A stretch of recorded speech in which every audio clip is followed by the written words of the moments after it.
Boa noite a todos os amigos, bem-vindos a mais um estudo do Evangelho de Jesus, estudo de quarta-feira que realizamos no Grupo Espírita Mensageiros.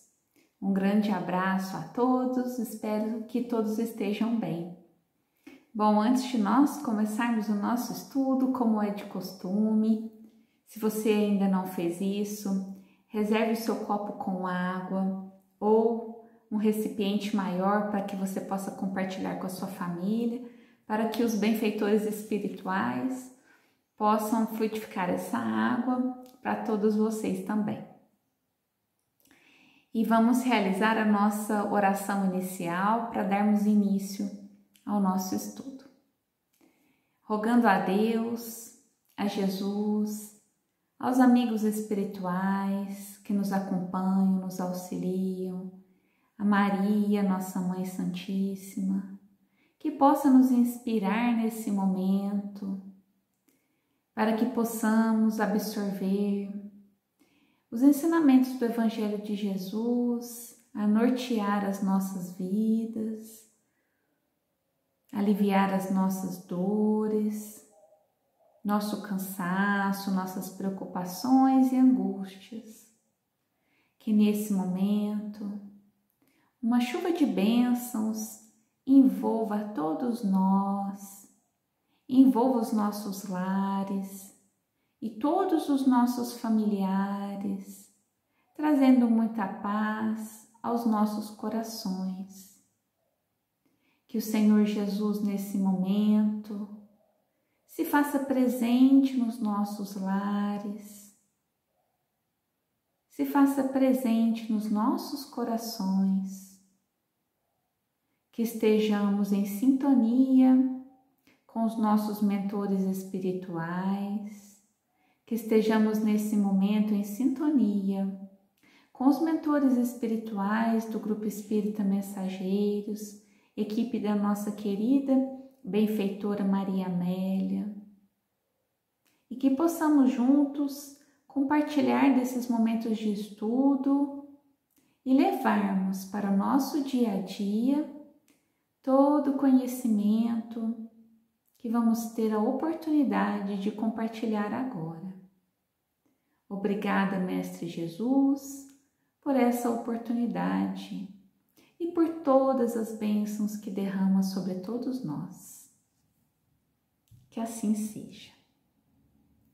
Bom, você que me conhece, eu estou sendo conhecida pelas historinhas, né? Que eu sempre conto uma historinha e a partir dessa história nós vamos desenvolvendo o nosso estudo à luz da doutrina espírita, à luz do Evangelho de Jesus. E hoje a nossa história, ela é conhecida porque foi Jesus que contou ela para nós. Essa história, essa parábola, está no Evangelho de Lucas, no capítulo 15, versículo 11 a 32.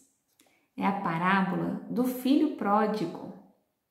E essa parábola sempre traz novos ensinamentos, novas interpretações, novos entendimentos para nos auxiliar, né, na nossa reforma íntima, nos auxiliar no nosso crescimento espiritual. Então, vamos a ela. Um certo homem tinha 2 filhos, e o mais moço deles disse ao pai: Pai, dá-me a parte da fazenda que me pertence. E ele repartiu por eles a fazenda.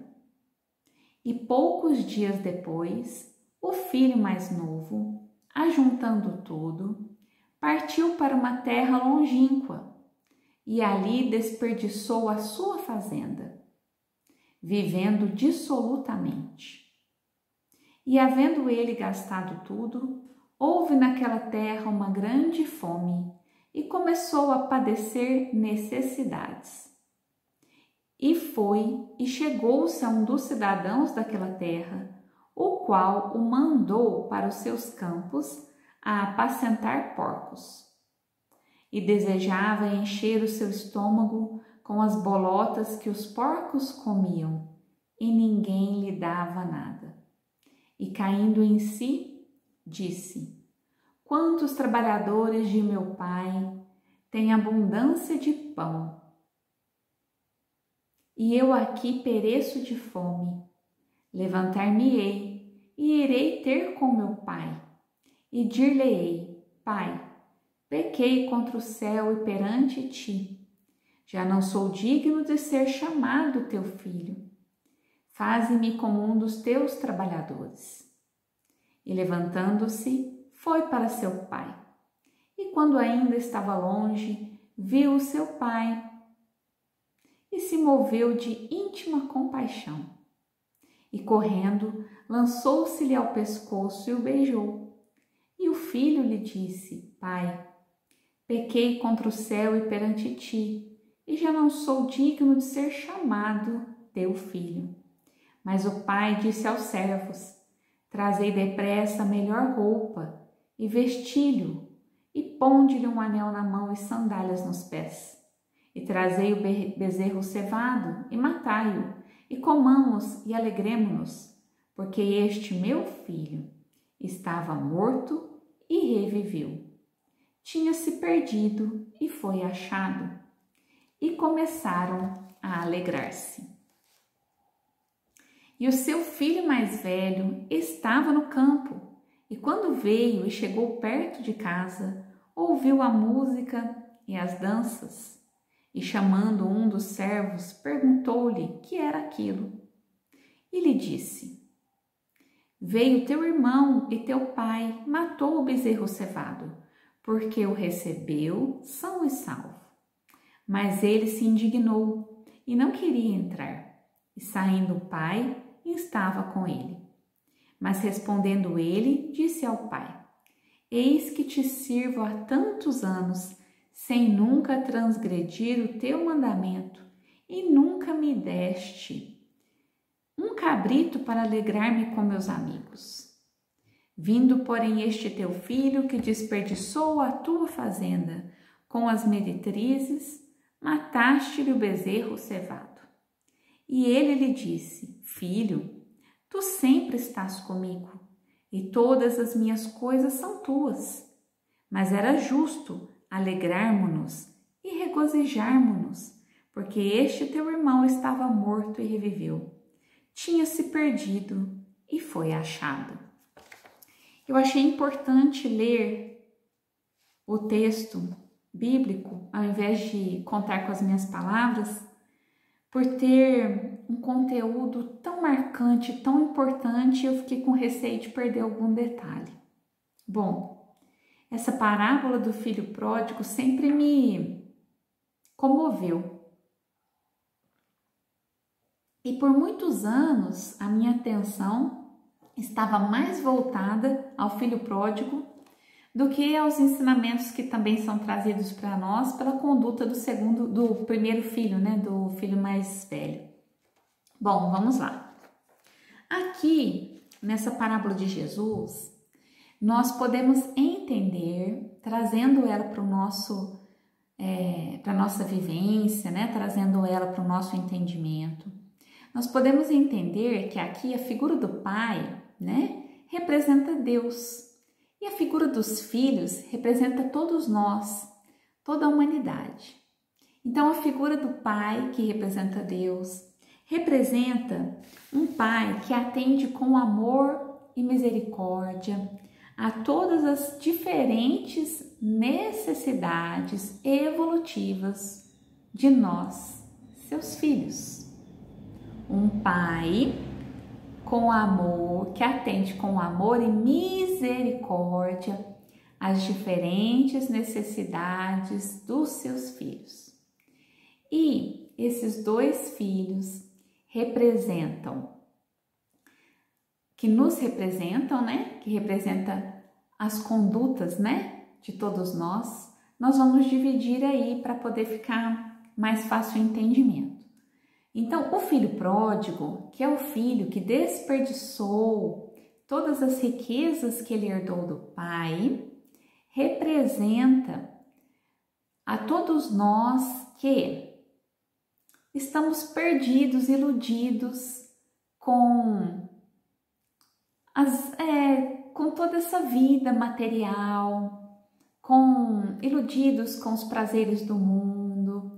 Representa todas as pessoas que os seus defeitos e as suas dificuldades estão claramente expostas nas suas atitudes. Representa as pessoas que sabem das suas dificuldades, dos seus defeitos e que esbanjam e fazem mau uso dos recursos que a providência divina coloca à sua disposição.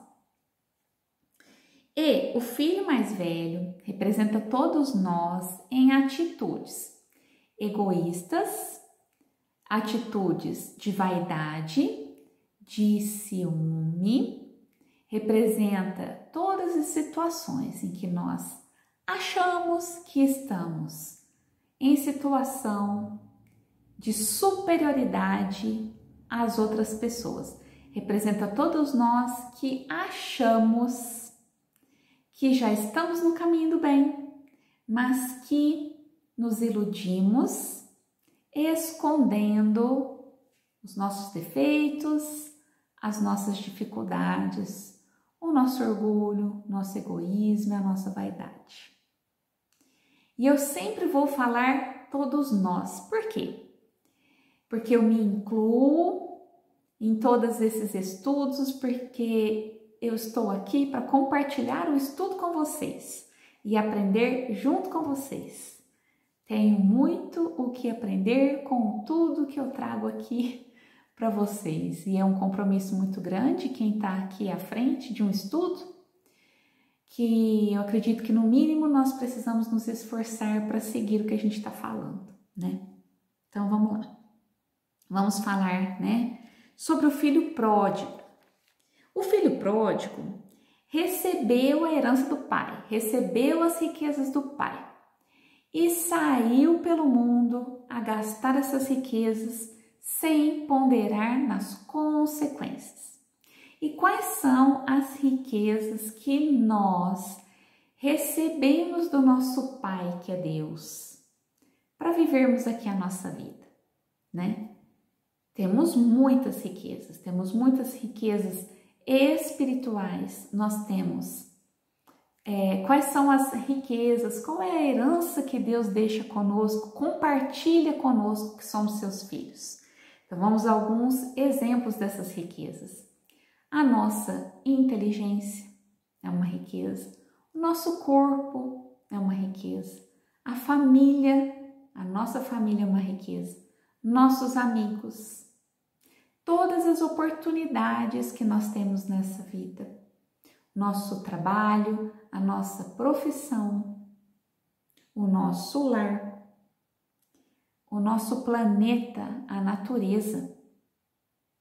Todas as vezes que nós não cuidamos muito bem de toda essa riqueza que Deus compartilha conosco, nós estamos agindo como filho pródigo ou como o filho primogênito dessa parábola, que é o filho egoísta. Então eu vou repetir. Todas as vezes que nós não estamos usufruindo bem de todas as riquezas que Deus compartilha conosco para vivermos aqui nossa vida, nós estamos agindo ou como filho pródigo ou como filho egoísta. O filho pródigo é aquele que esbanja as riquezas sem pensar nas consequências.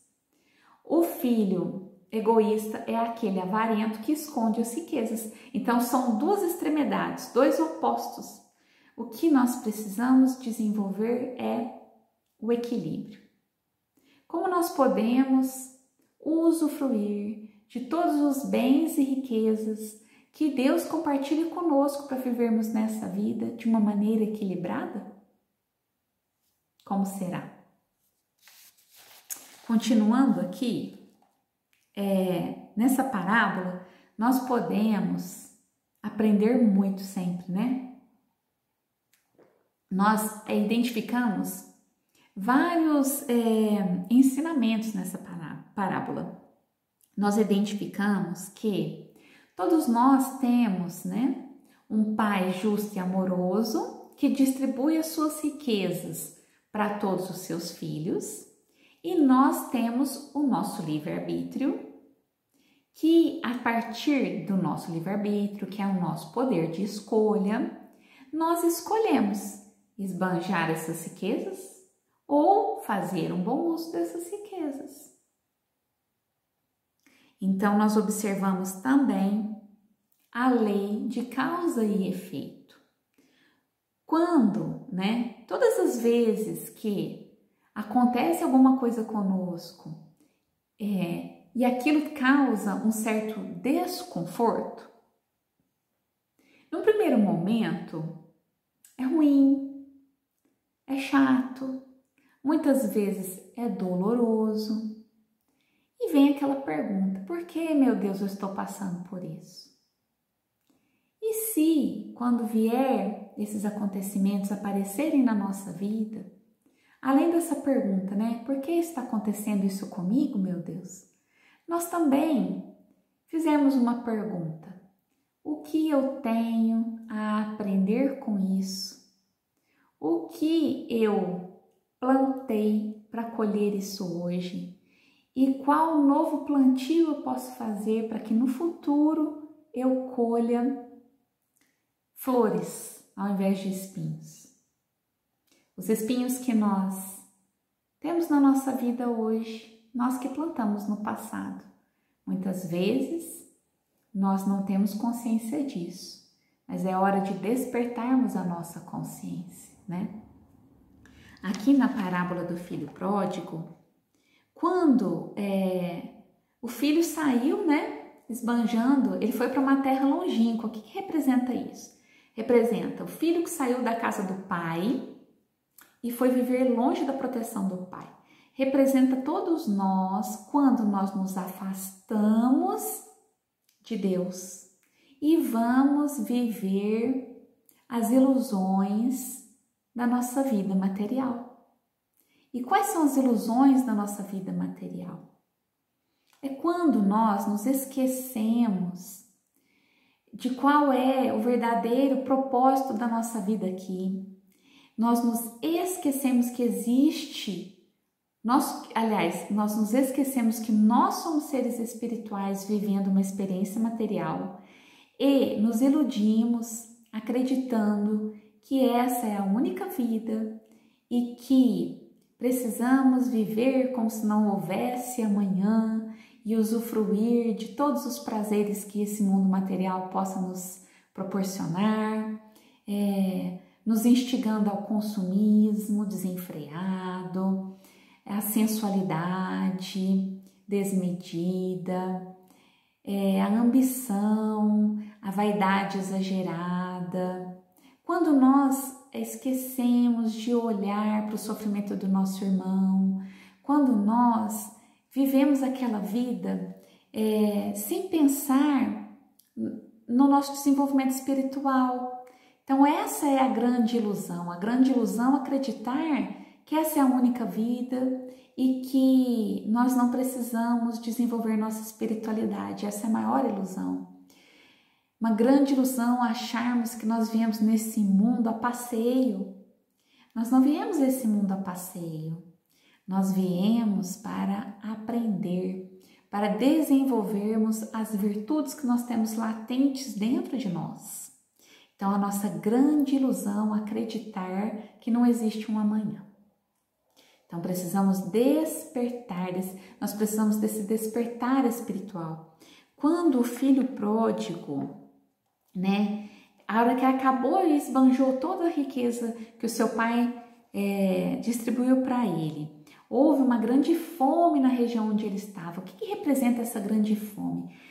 Pode se representar realmente, né, a fome do corpo físico mesmo, mas também pode representar a fome espiritual. Quando nós nos perdemos na ilusão material desse mundo em que vivemos, vem um grande vazio existencial. E esse grande vazio existencial é representado aqui pela fome.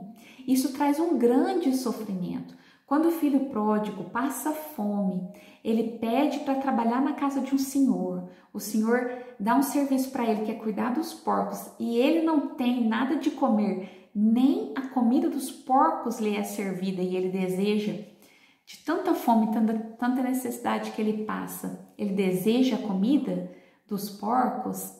É um momento de grande sofrimento onde ele cai em si. Quando ele cai em si, é o grande despertar da sua consciência, porque é nesse momento que ele lembra do Pai.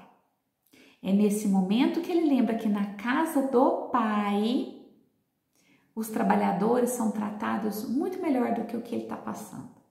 E aí ele reconhece tudo o que ele fez, que trouxe como consequência aquele sofrimento que ele estava vivendo naquele momento. E com humildade, ele reflete sobre isso e consegue reconhecer. Quando ele fala que ele pecou contra o céu, né? E contra o Pai, pecou perante o céu e perante o Pai, é um momento que ele reconhece os seus erros. E ele diz, eu não sou digno de ser chamado seu filho, é quando ele se coloca em posição de humildade. Esse é o grande despertar do filho pródigo. E Deus, que sabe tudo que se passa no nosso íntimo, quando nós voltamos para Deus e reconhecemos as nossas fraquezas e com humildade voltamos à casa do Pai, é feita uma festa. Esse pai que recebe o filho pródigo em festa, ele sabe que o seu filho estava perdido e voltou. É uma alegria imensa. E isso acontece conosco.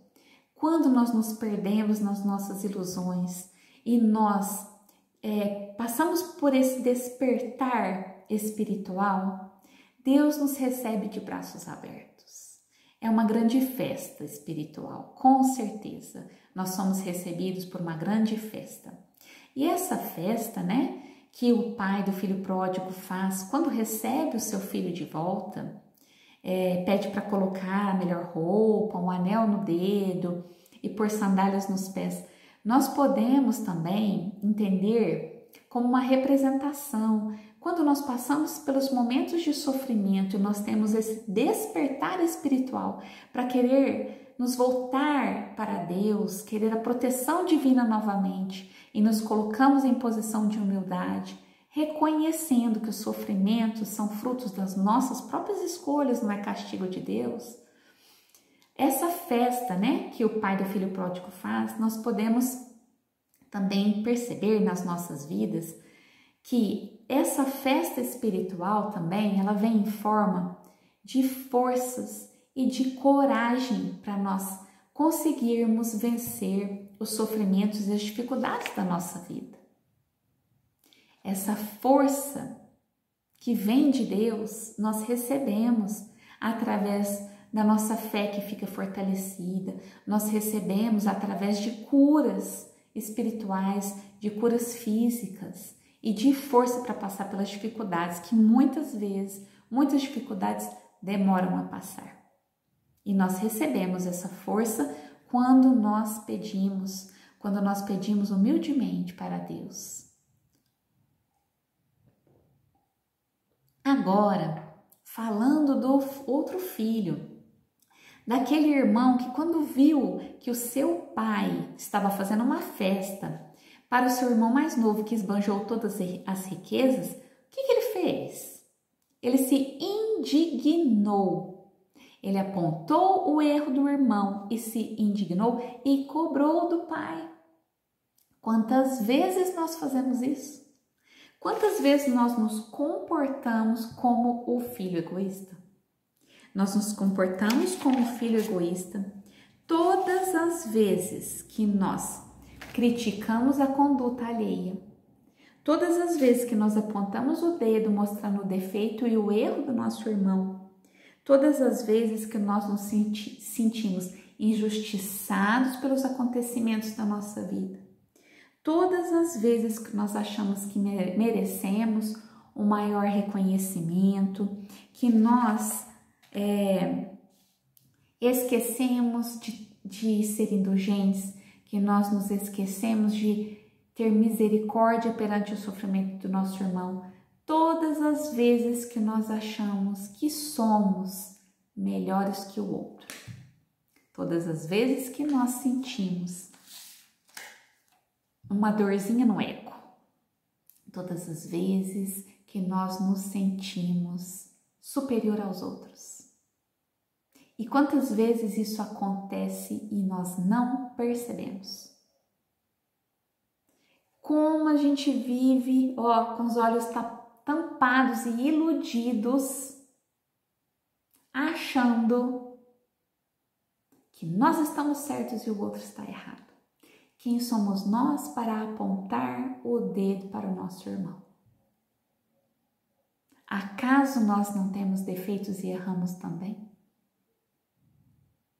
Todos nós somos imperfeitos, todos nós erramos e Deus conhece o íntimo de cada um.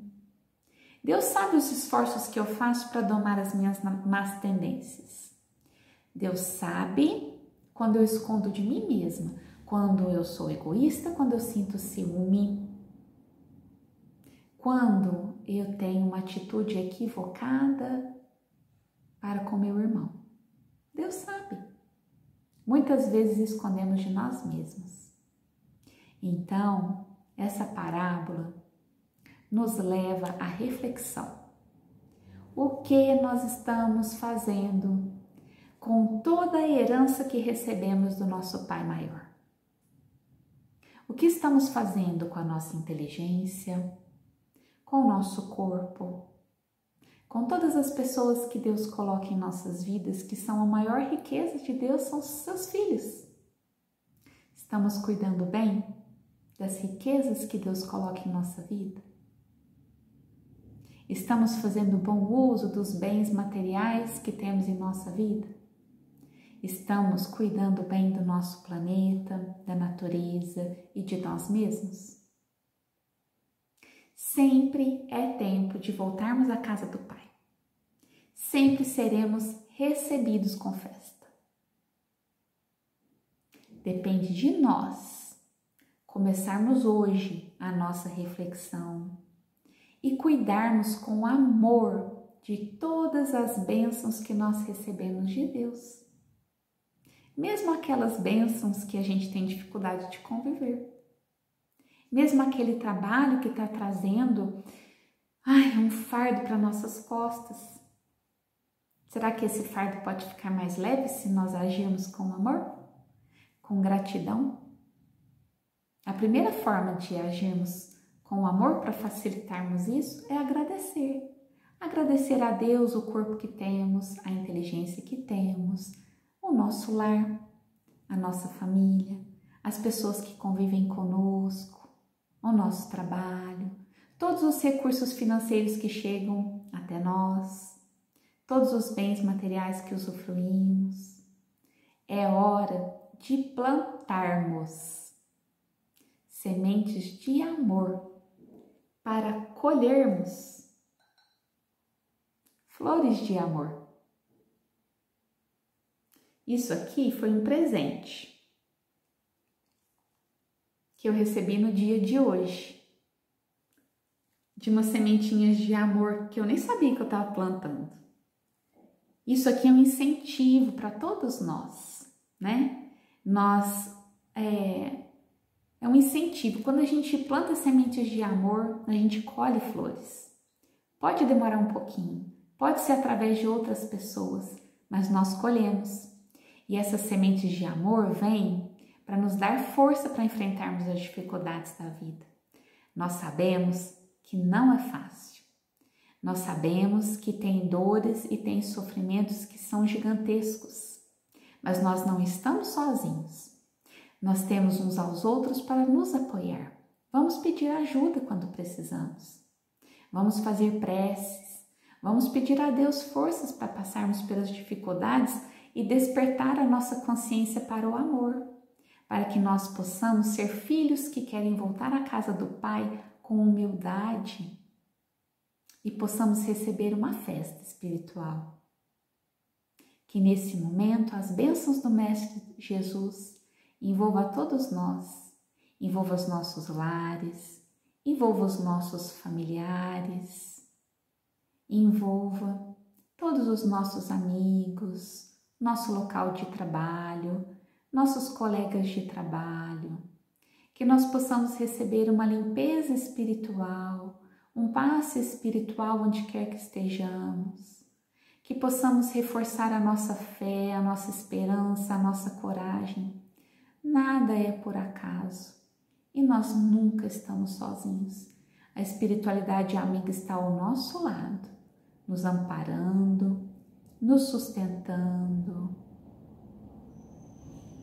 torcendo para que nós façamos boas escolhas, nos aconselhando, que nós possamos manter a nossa mente com pensamento elevado a Deus, pedindo forças e coragem para despertar a nossa consciência e continuarmos seguindo o nosso caminho, fazendo boas escolhas, escolhendo o caminho do bem. Que Jesus nos abençoe a todos e que essa paz que desfrutamos nesse momento nós possamos compartilhar com todos aqueles que convivem conosco. Um grande abraço, fiquem todos na paz do Mestre Jesus.